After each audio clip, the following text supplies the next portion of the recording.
first thing I'm going to do is set up the limit of my bevel. And I have a little device that I made which gives me an adjustable positioning. I have a little flat section in the back, and that goes against the base of the blade where the cutting edge is. And I'm going to adjust this down just a little bit. I think that might be a good distance. Remember, this is all subjective. This is what you want to do. There are no hard and fast rules as to how big the bevel should be, how short it should be, whatever you want it. And I like to use a Sharpie. And I'm holding that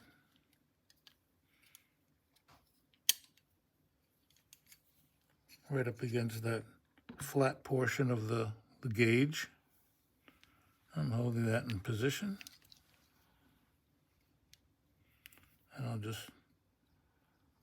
draw my line right across.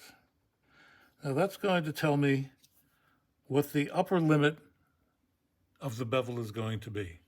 Now we have to determine the lower limit. And we're going to do that by scribing two lines on what will eventually be the cutting edge.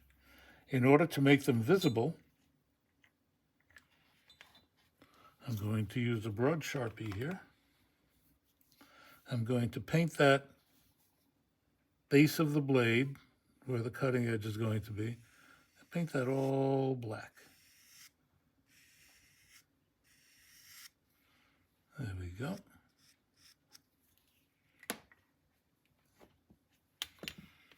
So I've got that ready to go. I've set up a surface gauge with a carbide point. Remember, this is a hardened steel blade. This is not annealed. So I need a carbide point in order to scratch. I've got this set up so that the distance between two lines that I'm scribing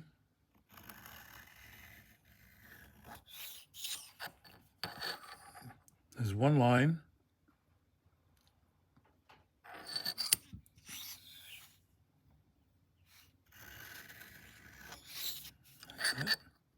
I turn the blade over and do the exact same thing on the other side. And what I've created now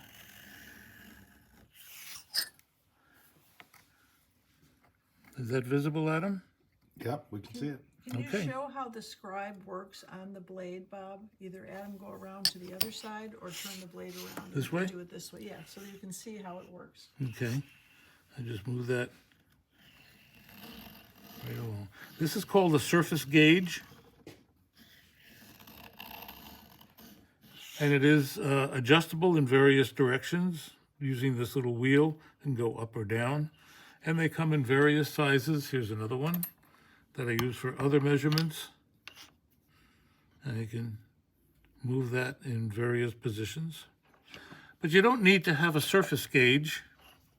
If you don't have a surface gauge, you can use an old tool bit, grind that down to a position where the sharp edge is just about where you want it to be to give about a 20 thousandths, 15 thousandths space between the two lines.